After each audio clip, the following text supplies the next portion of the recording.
हम कई बार सुनते हैं कि किसी पे काला जादू कर दिया, मारण मंत्र कर दिया, भूत भेज दिया, पिशाच भेज दिया या टोना कर दिया। ये सब क्या है? शास्त्रों में ऐसे शास्त्र भी हैं जिनमें इन सब मंत्रों का व्याख्यान है।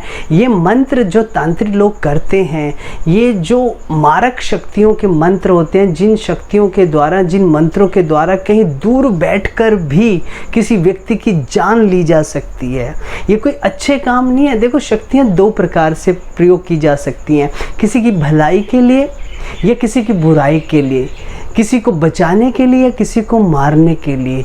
जो काला जादू है, ब्लैक मैजिक है, जो टोना है, टोटका है, ये निश्चित रूप से अपनी शक्तियों का असर दिखलाता है, इसमें कोई भी झूठ नहीं है। पर एक जगह ये काला जादू, ये टोना फेल हो जाता है, यानी अपना असर नहीं कर पाता। कहाँ पर? इसमें एक प्रसिद्ध कथा है कि एक भक्त थे, बहुत सालों तक उन्होंने भगवान का नाम जपा, भक्ति की, पर भक्ति करने के बाद में भी पूर्व कर्मानुसार उनको कोई उपलब्धि नहीं हो पाई, ना भगवान के दर्शन हो पाए, ना आध्यात्मिक जगत की कोई अनुभूति हो पाई। तो एक दिन बड़े परेशान होके किसी तांत्रिक के पास गए और तांत्रिक से कहा कि मैंने इतने इतने सालों तक प्रभु का नाम जपा, मुझे कुछ नहीं मिला। मैंने सुना था कि सारी रिद्धियाँ सिद्धियाँ प्रभु के नाम से मिल जाती हैं, पर मेरे पास तो कुछ भी नहीं है, मैं तो आज खाली के खाली हाथ हूँ। तो तांत्रिक ने कहा, तुम मेरे से मंत्र लो ना, मैं तुम्हें गारंटी देता हूँ 3 महीने में मेरा मंत्र सिद्ध होगा।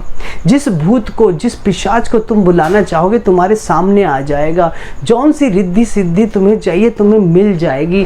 तुम चाहो तो छोटे बन जाओ, तुम चाहो तो बड़े हो जाओ, तुम चाहो तो किसी के मन की बात जान लो, तुम चाहो तो भूतों को भगा दो, भूतों को बुला लो, और तुम चाहो तो किसी पे मारण मंत्र भी प्रयोग कर सकते हो। मारण मंत्र यानी दूर से बैठकर ही किसी की जान ली जा सकती है। तो खैर, उसने क्या किया, जैसे तांत्रिक ने कहा वैसे कपड़े पहन लिए काले रंग के, शमशान घाट में चला गया और तंत्र उपासना शुरू कर दी। 3 महीने बीत गए, 6 महीने बीत गए, कुछ भी अनुभूति नहीं हुई उस व्यक्ति को। तो उसने अपने गुरु जो तांत्रिक है उससे कहा, आपने कहा था 3 महीने में मुझे कोई ना कोई सिद्धि मिलेगी, तो 6 महीने से ऊपर हो गए, अब तो साल होने जा रहा है, तो मुझे कुछ भी अनुभूति क्यों नहीं हुई? तो जो उसके गुरु थे, तांत्रिक थे, उन्होंने आंखें बंद की और जिस सिद्धि के लिए वो प्रयास कर रहा था, उस सिद्धि के द्वारा उस पिशाच को, उस भूत को अपने पास बुलाया और उससे पूछा कि तुम इसके पास क्यों नहीं आ रहे हो, तुम इस मंत्र से इसको दर्शन क्यों नहीं दे रहे हो? तो उस पिशाच ने कहा, मैं चाह कर भी इसके पास नहीं जा सकता। तांत्रिक ने कहा, क्यों? कहते, ये इतने साल तक प्रभु का नाम करता रहा, हृदय के किसी कोने में अभी भी इसको प्रभु का वो नाम स्मरण है। जब जब मैं इसके पास आना चाहता हूँ तब तब हृदय में कहीं ना कहीं ये वो स्मृति को ला देता है, यानी हल्का सा याद आ जाता है। बस उतनी याद से ही वो भूत पिशाच उसके सामने नहीं आ पा रहे, आसपास हो सकते हैं, आना चाहते हैं पर चाह के भी आ नहीं पा रहे। इससे क्या पता चलता है कि प्रभु के नाम में इतनी ताकत है कि दुनिया का कोई भी मारण मंत्र, कोई भी टोटका, कोई भी टोना, कोई भी बुरी नज़र, कोई भी ब्लैक मैजिक उस पे असर नहीं कर सकता। ये विश्वास होना चाहिए। दूसरा सबसे प्रबल जो उदाहरण है वो हम सब ने सुना हुआ, श्रीमद् भागवत के 9वें स्कंद में अम्बरीश महाराज और दुर्वासा ऋषि। देखो, दुर्वासा ऋषि इतने बड़े ऋषि हैं कि उसी शरीर से वो इंद्रलोक चले गए, उसी शरीर से वो ब्रह्मलोक, वो शिवलोक, वो बैकुंठ चले गए।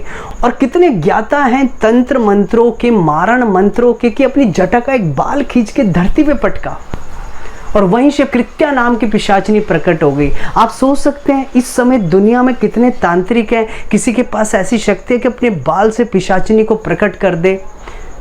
नहीं है।